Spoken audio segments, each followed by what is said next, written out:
Good morning, everybody. This is Yin Yang at 5:12 a.m. Pacific Standard Time in California with Morsels of a Thought number 1129. And today we are, as you see, we are reading from Thornton Wilder's Our Town. This is the book that he wrote several plays. Our Town, The Skin of Our Teeth, and The Matchmaker. We're reading the first book right now, the first play right now. And let me take a look if I can see anybody on the other phone to say hello, good morning to John Clark, Marty Blue, Liz Rose Cantara, AC Rosita, and who else? John Jones and so many names that come up all at once.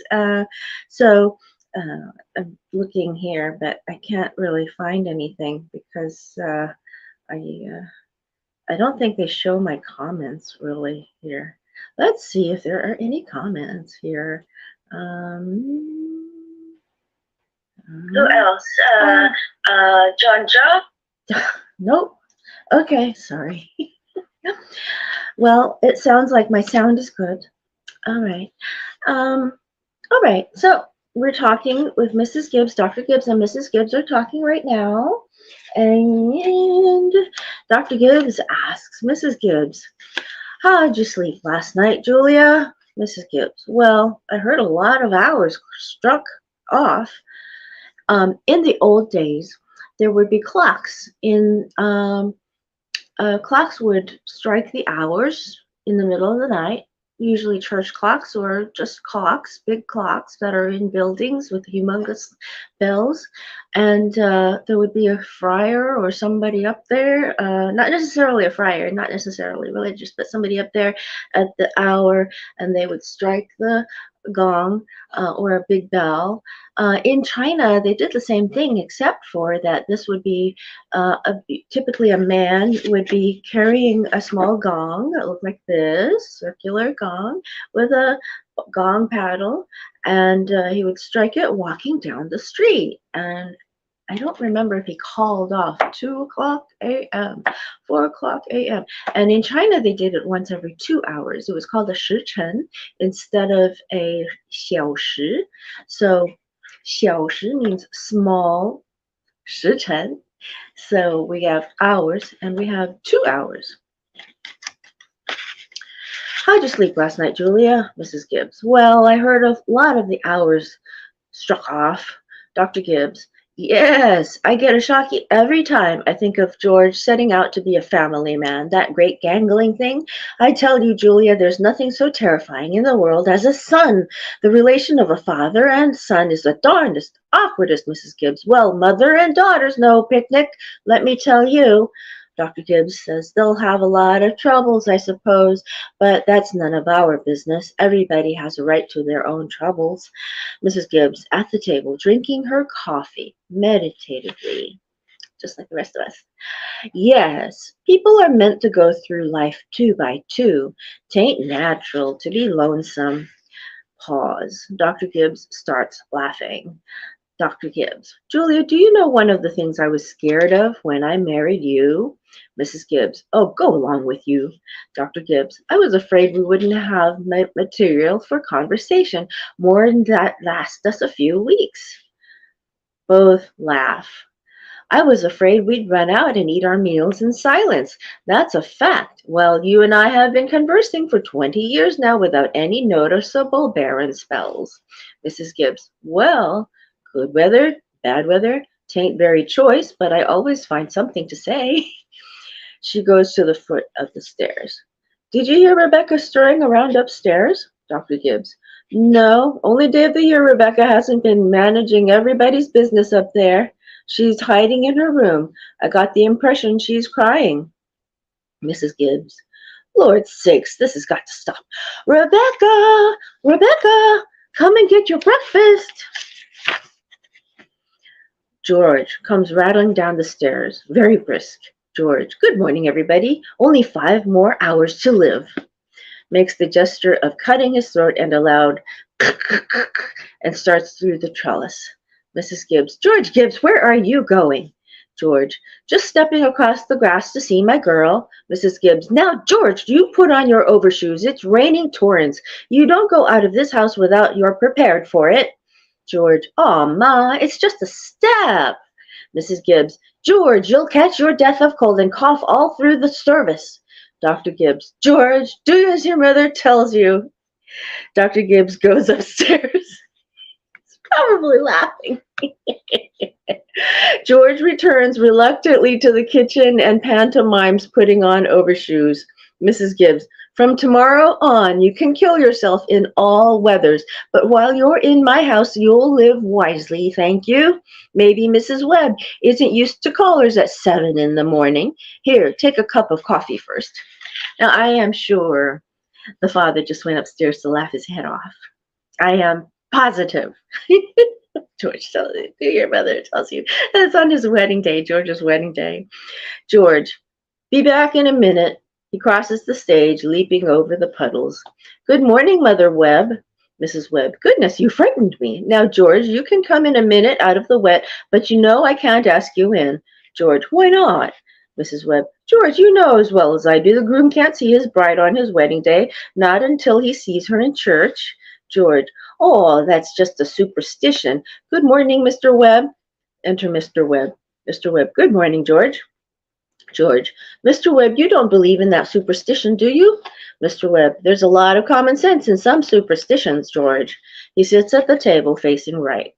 Millions have, Mrs. Webb, millions have followed it, George, and you don't want to be the first to fly in the face of custom. George. How is Emily? Mrs. Webb. She hasn't waked up yet. I haven't heard a sound out of her. George. Emily's asleep? Mrs. Webb. No wonder. We were up until all hours sewing and packing. Now, I'll tell you what I'll do. You sit down here a minute with Mr. Webb and drink this cup of coffee, and I'll go upstairs and see she doesn't come down and surprise you. There's some bacon, too, but don't be long about it. Exit Mrs. Webb. Embarrassed silence. Mr. Webb dunks donuts in his coffee. More silence. Mr. Webb, suddenly and loudly. Well, George, how are you? George, startled, choking over his coffee. Oh, I'm fine. I'm fine. Pause. Mr. Webb, what sense could there be in a superstition like that? Mr. Webb, well, you see, on her wedding morning, a girl's head, apt to be full of clothes and one thing and another, don't you think that's probably it? George, yes, I never thought of that. Mr. Webb, a girl's apt to be a mite nervous on her wedding day. Pause.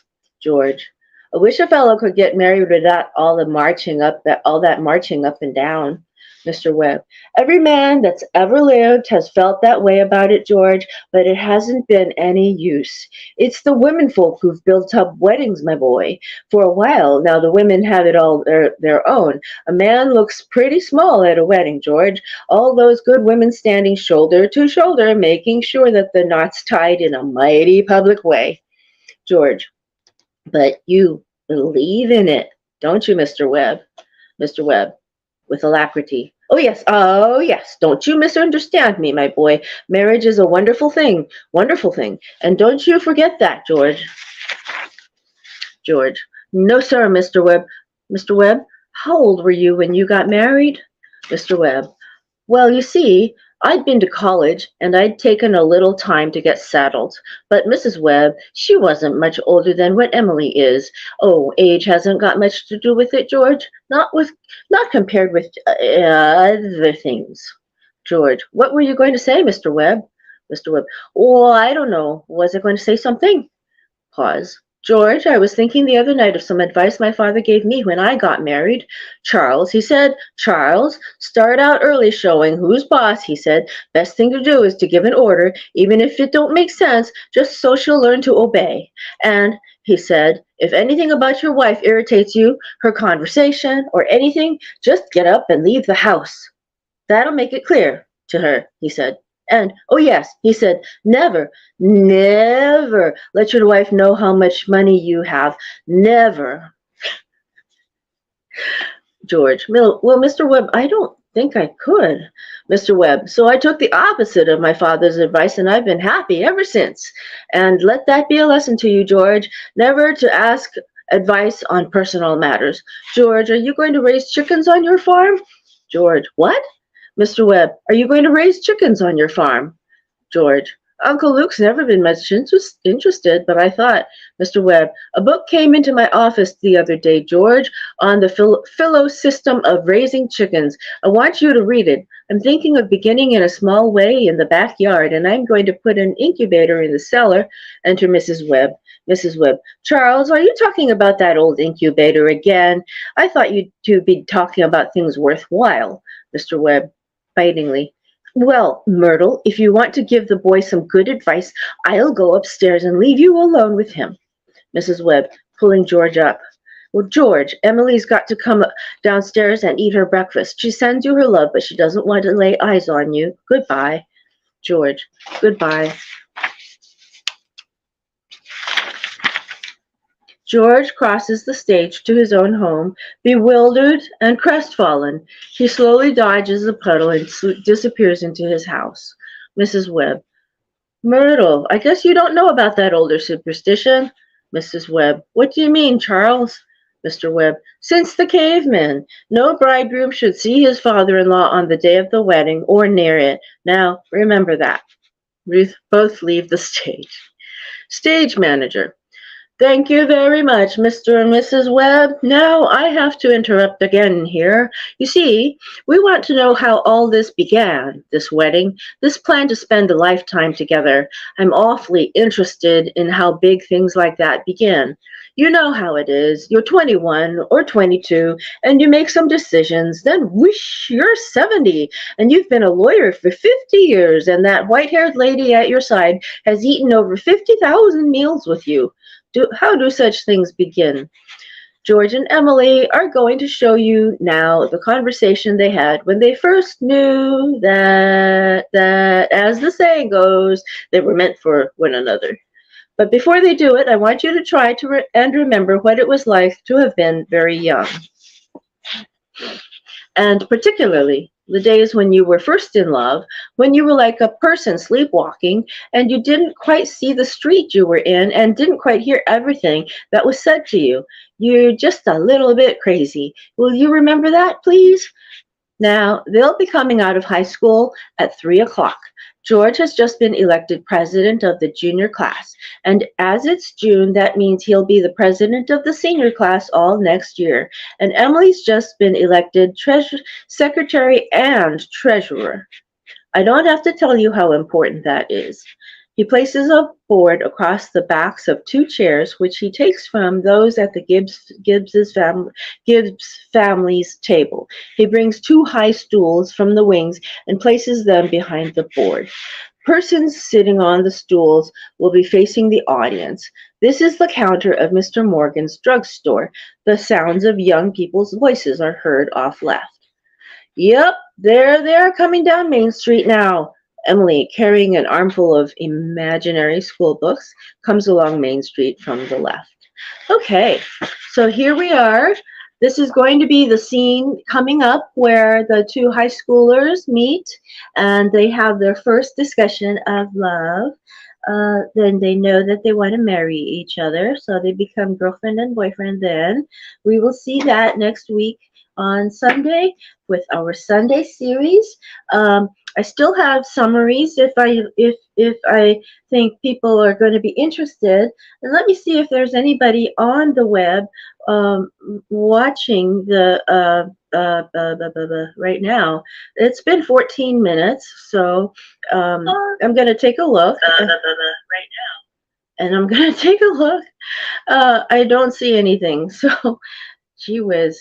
This doesn't show me anything. I'm using the different, need a second laptop. Okay, I will see you for Thornton Wilder next week. And tomorrow we have Miscellaneous Mondays, Marcus Aurelius Meditations. Okay, old Kinderhook. Bye-bye.